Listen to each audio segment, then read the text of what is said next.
부처님의 이제 가장 기본이 되는 게 칠불통계다 이렇게 얘기하죠. 제약막작이라 모든 악을 짓지 말고 중선봉에 갖가지서는 받들어 행하라. 그 가운데 자정기 자기의 마음을 깨끗이 하는 것이 모든 부처님들의 가르침이다 라고 하는데, 이제 개송은 짧아서 참 편한데요, 제약막작하게 되면은 일단 악하다 하는 게 뭔지 분명하게 알아야 되고요. 그리고 악하다 하는 것이 어떠한 결과를 낳기에 악하다 하는가 이런 것을 또 분명하게 알아야 되고, 그리고 그 다음에는 자기 삶에 나는 악함이 얼마나 있는가를 파악해야 되고, 그 악의 뿌리가 얼마나 깊은가도 파악해야 되고, 이것을 끊으려면 어떠한 방법을 취해야 되는가도 궁구해야 되고, 그래서 그것까지 다 알았다면은 악을 직접 끊어보기 위해서 노력을 해야 되는 거죠. 근데 노력하지 않으면 악이 계속 끊어지지 않거든요. 악이 끊어지지 않은 상태에서 중선봉행으로 나아간다 해도 중선봉행이 실천되지가 않고, 그러면 결국엔 다시 제약막작의 자리로 계속 돌아와서 제약막작을 열심히 해야 그 다음에 중선봉행의 자리로 나아가고, 중선봉행의 자리에 딱 들어가야 금강경에서도 나오듯이 이 시방세계의 모든 중생들을 다 해탈시킨다 하더라도 나는 그 해탈시켰다 하는 생각이 없다 이런 얘기를 하죠. 중선, 갖가지 선법을 잘 행했다 하더라도 내가 선법을 행했다라는 마음에 집착이 있으면은 그 마음이 청정하지 못한 것이다 해서 거기서도 벗어나서 나는 한 중생도 제도한 바가 없다라고 생각하는 자기의 마음을, 그 선의 자리에서 집착하는 마음도 떨어뜨려서 자기 마음을 청정하게 하는 자정기의 자리에 가는 거죠. 그러니까 중선봉행을 아주 절절하게 해야 그 다음 그 스텝 바이 스텝으로 자정기가 들어가는데, 그거 없이 그냥 제약막작도 안 되는데 나는 마음을 깨끗이 한다. 이게 막 아무리 되뇌이고 되뇌인다 하더라도 이게 실천이 되는 것은 아니다.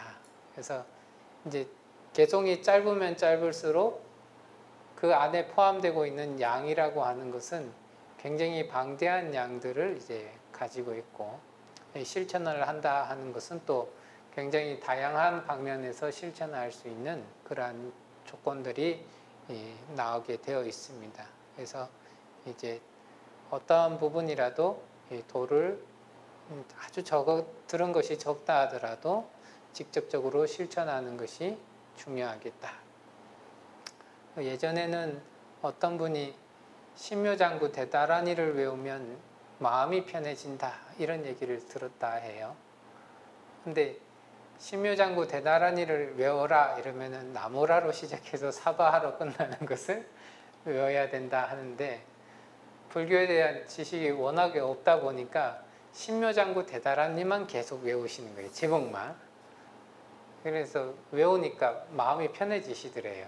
근데 거기서 이제 계속 외우시다가 어떤 분한테 나는 신묘장구 대다라니를 외운다 하니까 그러면 한번 읊어봐라 하는데 신묘장구 대다라니를 이렇게 하셨겠죠. 그러니까 다른 사람이 신묘장구 대다라니가 원래 나무라부터 사바까지 좀 길다 이 얘기를 들으니까 그 긴 거를 외워야 되는가 하고 긴 거를 외우려고 하니까 아마 그분이 이제 마음을 낼 수 있는 심량이 좀 적으셨던 게 아닌가 싶은데, 신묘장구 대다라니 할 때는 마음이 잘 편해졌는데 나머라부터 사바까지 외우려고 하니까 마음이 산란해서 공부가 잘 안 된다. 그래서 다시 그러면 이제 신묘장구 다라니만 하십시오라고 했는데 이미 알고 있는 상태에서 제목만 하니까 그것도 이제 마음이 안 되는 거예요. 그러니까 이도저도 안 되게 됐습니다. 뭐 이런 얘기들을 이렇게 하던데, 그렇게 되면 다른 것들을 이제 실천해 나가셔도 되겠지만서도 일단 자기 마음속에서 그것이 어떠한 사소한 것이라 하더라도 그것을 직접 실천하는 사람만이 바로 자기의 그 수행을 닦아 나아가는 사람이다 하는 얘기를 여기서 하고 있습니다. 다음 260 개송하고 261번 개송을 같이 읽겠습니다. 머리카락이 희다고 해서 큰 스승이 되는 것은 아니다. 단지 나이만을 먹었다면 그는 부질없이 늙어버린 속빈 늙은이, 진실과 진리와 불살생과 절제와 자제로서 더러운 때를 벗어버리는 사람을 진정한 큰 스승이라 한다. 그 최강 동안의 스님께서 그 부처님을 시봉하고 계셨는데 어느 한날 객스님들이 이렇게 지나가면서 아주 나이가 젊어 보이는 스님이 지나가니까 어린 스님이 시봉하는구나 하고 인사를 안 하고 부처님을 이렇게 뵈러 갑니다. 그러니까 부처님께서 나가던 스님한테 인사했느냐 하니까 인사 안 했습니다. 이렇게 얘기를 하고 그 부처님께서 그 사람이 그 장로다. 아주 훌륭한 사람이다.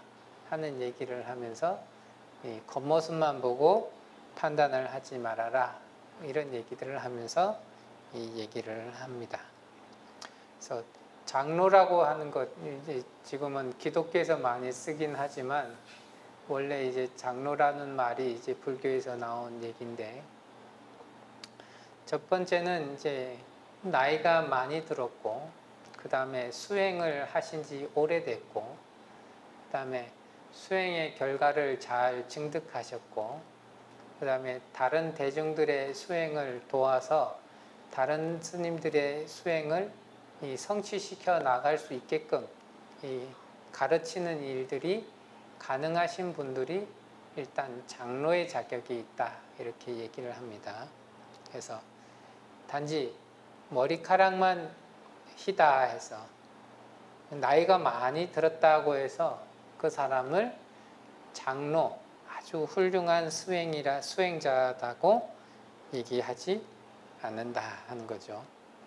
우리도 이제 나이가 들었는데도 불구하고 이 행동이 옳지 못한 사람을 보면은 다른 이제 비꼬는 말이나 놀리는 말로써 그 사람을 폄하하고 정말로 이 좋은 자기를 잘 절제를 해가지고 나이가 들어서도 저분은 참 점잖고 훌륭한 성품을 가지고 있다 하게 되면은 저 사람은 이 시대의 스승으로 삼을 만하다 라고 하면서 사람들이 거기에 이제 배우려고 다가가고 그런 일들이 일어나게 되죠.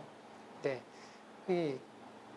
요즘에는 이제 워낙에 저도 좀 비슷하긴 하지만서도 좀 젊은 세대로 내려가게 되면은 나이 드신 분들한테 뭔가 질문하고 나이 드신 분들이 하는 얘기에 귀담아 듣기보다는 일단은 네이버에 검색을 하고 다음에 검색을 하고 아니면 유튜브에 검색을 해서 그 지식 정보를 가지고 뭔가를 하려고 하지 옛 어른들의 그 경험을 바탕으로 한 얘기를 일단은 들으려고 하지를 않는 그러한 습성들이 좀 있죠.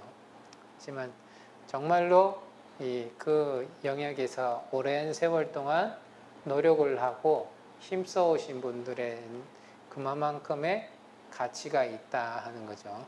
그래서 근데 그런 것 없이 그냥 세월만 보냈다 이렇게 이제 부질없이 나이만 먹었다 이런 것은 본인이 분명하게 방향성을 잡고 꾸준하게 노력한 사람은 확실히 나이가 들어서도 조금 다른 영역에 들어가 있긴 하겠지만서도 그 목표를 정확하게 잡지 못하고 이것저것 그냥 살짝 손만 대고 거기에서 인욕을 발휘하지 않고 정진을 발휘하지 않은 사람들은 나이가 들어서도 능력이 고만고만한 그 상태에서 그냥 멈춰져 있는 그런 경우들이 많다.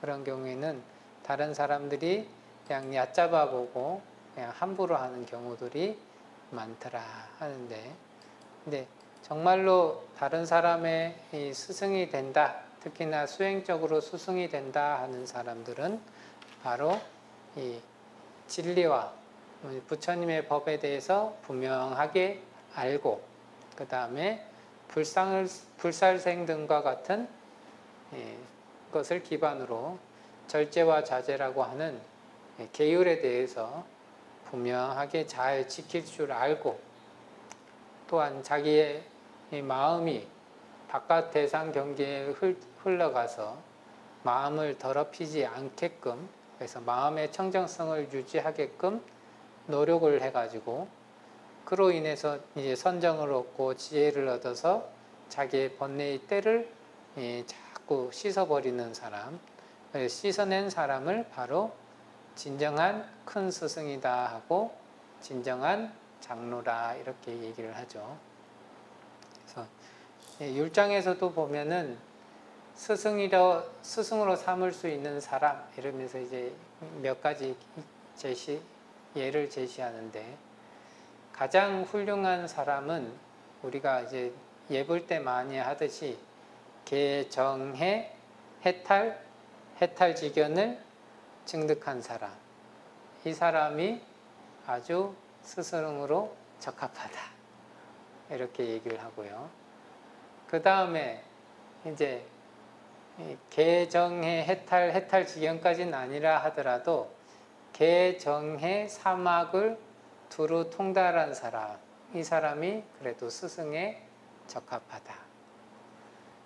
그 다음에 요 세 가지가 이제 쉽지 않게 되면은 적어도 계율에 대해서 잘 알고 있는 사람이 스승으로 적합하다. 네, 계율을 좀 덜 지킨다 하더라도 언제든지 계율을 지킬 수 있는 상황으로 나아갈 수 있는 사람이 어떤 사람이냐면은 인과에 대해서 분명하게 알고 인과에 대해서 100% 믿고 있는 사람, 이러한 사람도 스승으로서의 자격이 있다 이렇게 얘기를 합니다. 그렇게 해서 최하점은 어떤 거냐면은 본인이 수행을 조금 잘 못한다 하더라도 제자가 수행을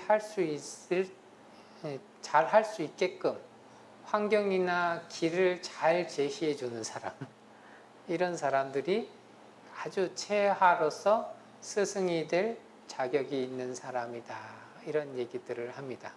물론 가장 훌륭한 스승은 불교에서 얘기했을 때 개정해 해탈지견을 증득하신 분들이고, 계속 뭔가 조건이 쭉 떨어져 가지고 최하로 내려간다면은 본인이 수행이 좀 부족하다 하더라도 제자를 올바르게 수행할 수 있도록 안내하고 뒷바라지를 한 그러한 분들이 그래도 스승의 자격이 있다.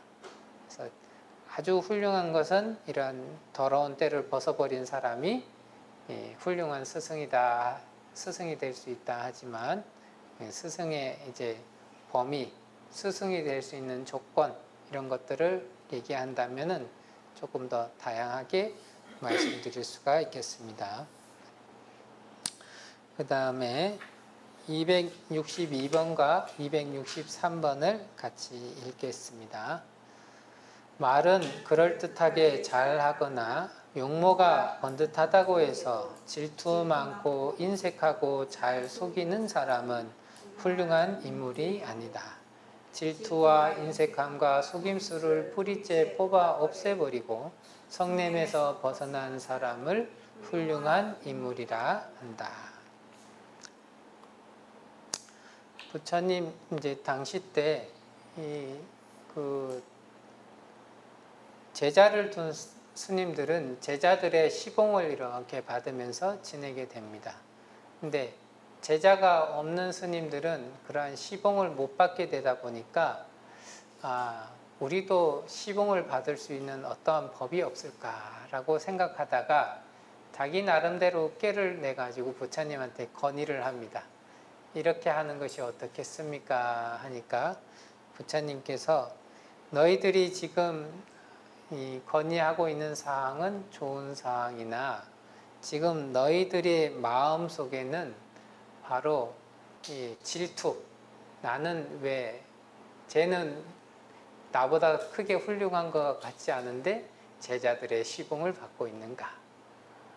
근데 그런 시봉을 받는 것은 기본적으로 시봉 받는 사람들은 평상시에 제자들한테 잘 베푼 사람, 법이라든지 이 갖가지 의식이라든지 하는 것들을 잘 베푼 사람이 시봉을 받고, 잘 베푸지 않은 사람은 그러한 시봉을 받지 못하게 되는데, 일단 너희들 생활에서는 저 사람들보다는 인색함이 먼저 갖추고 있다 하는 거죠.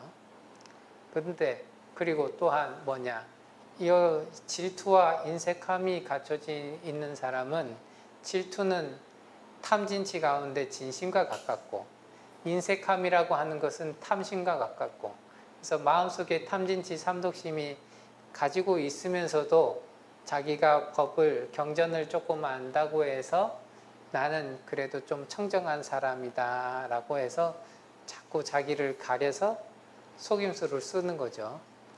그런 것들을 지금 너희들은 하고 있다 하는 얘기를 이제 부처님께서 하시는 거죠.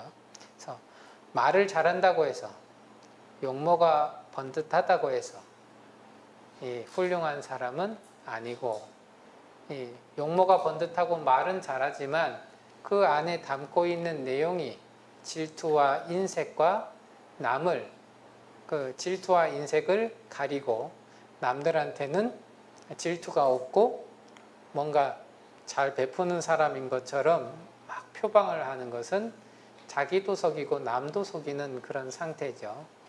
그런 사람들은 훌륭한 사람인 아니다. 이런 사람은 언젠가는 반드시 들통이 나게 되어 있다.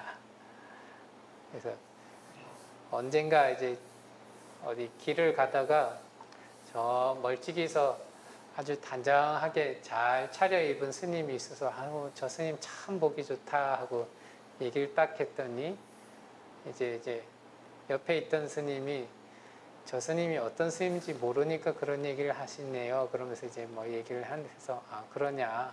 근데 이제 어찌됐든 모습으로는 참 반듯하게 잘 차려입었다 뭐 이런 얘기를 했었는데, 뭐 똑같이 바깥에서도 이제 정장을 잘 빼입고 말끔하게 얼굴을 손보고 이렇게 했다 하더라도 그 사람의 하는 행동이 질투심에 뭐 이렇게 남을 쳐다보고 인색해가지고 남한테 잘 베풀지도 않고, 그러면서도 자기가 인색하고 질투심이 있다 하는 것을 이 남한테 들키기 싫어서 안간힘을 쓰면서 안 그런 척하는 그러한 상태, 그러한 상태들은 누가 보더라도 언젠가는 티가 나고 상대방들한테 비방을 당하게 되어 있다. 그런 부분에서 자기 스스로 자기 마음속에 있는 질투와 인색함, 탐심과 진심을 뽑아버리고 그 다음에 그것을 가리고 숨기려고 하는 그러한 속임수도 뿌리째 뽑아버려야 된다. 그래서 이제 이 사람이 살아가는 환경이 이제 좀 중요하긴 한데, 그 가운데서도 자기를 끊임없이 포장을 해서 살아가야 된다. 이것은 끊임없이 자기 본래 모습과 남한테 보이는 이미지하고 이런 격차를 많이 내게 되고, 격차가 많이 나면 날수록 어떤 현상이 벌어지냐면, 포장이 잘 돼 있어서 그 포장이 벗겨지지 않을 것 같을 때는 굉장히 행복하지만, 혼자서 살짝이라도 조금이라도 고요한 시간을 가지거나 혹은 남이 자신의 포장지를 싹 벗길 수 있는 사람이 앞에 딱 나타나는 순간부터는 지옥에 떨어지는 것과 같은 그 큰 고통을 계속 감내를 하고, 그 다음에 속임수를 쓰고 있으니까 누가 나의 속임수를 알아볼까 계속 긴장하고 걱정하는 상태에서 이렇게 살아가게 된다. 그 삶 자체가 굉장히 힘든 삶이죠. 그래서 그 어떤 스님이 이제 출가한 직전에는 그래도 이렇게 뭔가 있는 척하고 이렇게 사는 것이 좀 좋은가 싶었는데 어느 순간 이제 공부를 조금씩 하다 보니까 이제 솔직한 쪽으로 이렇게 돌아가게 됐어요. 솔직한 쪽으로 돌아가고 나서 이제 자기가 예전에 막 가리고 속이고 했던 삶을 이렇게 돌이켜 보니까 솔직하게 사는 지금보다도 평상시에 쓰는 이 에너지가 엄청나게 많은 에너지를 계속 쓰고 있다는 거예요. 신경 쓸 것도 많고 뭐 차릴 것도 많고 뭐 조심할 것도 너무 많고 막 이런 일들이 자꾸 벌어지니까 힘들더라. 근데 이제 그것이 생활화되어 있는 경우에서는 이제 힘들지 않다 이렇게 얘기하겠지만서도 약간만 좀 벗어나고 있어 보면은 그 상태가 아주 편안하고 좋은 상태라 하는 것들을 알 수가 있죠. 그래서 질투, 인색함, 속임수 이런 것들을 완전히 뽑아버리고 벗어난 사람, 그런 사람들을 우리는 아주 훌륭한 사람이다 라고 얘기를 합니다.